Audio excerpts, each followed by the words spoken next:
Ay mga guys, so pag nabot nung gikan ng ukay-ukay. Basta nagtuo mga sa Pilipinas na ukay-ukay na ako diri sa France. Dahil nakabalik ko sapatos, mabuko siya. 4 euro lang ukay-ukay. Oh, nindot tayo.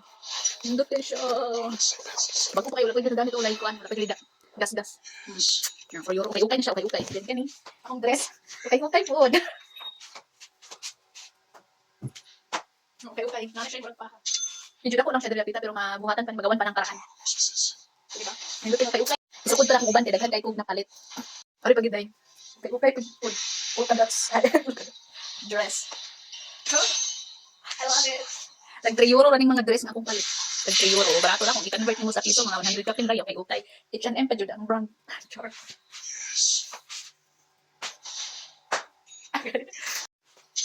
Pwede na ako butang paha. Oh, pahaan ko na to. Tugong sa kabuhi. Char. Kinala nga ito pag kami yun, ato ang buyon mga day, katong buyon day, medyo dako-dako rin itong buyon. So kung tatag-usap, pag yun day.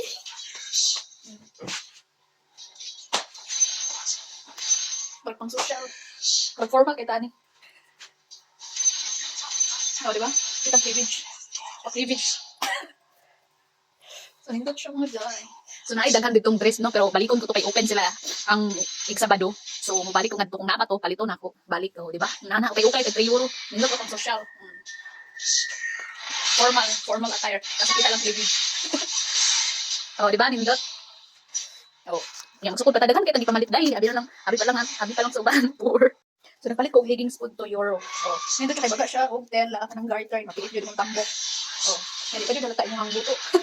Oh, di siya lata. So, nindot sa mula siya pang sport nga leggings. Oh, di ba? Kung tambok kung gloves. Ay, mahilo. Kapag ito, t-shirt white. Diba na, itong mga t-shirt na white. Oh, palisan sa leggings. Oh, ito tayo. Last one, pang bugnaw mga guys. Pang binta, pang spring.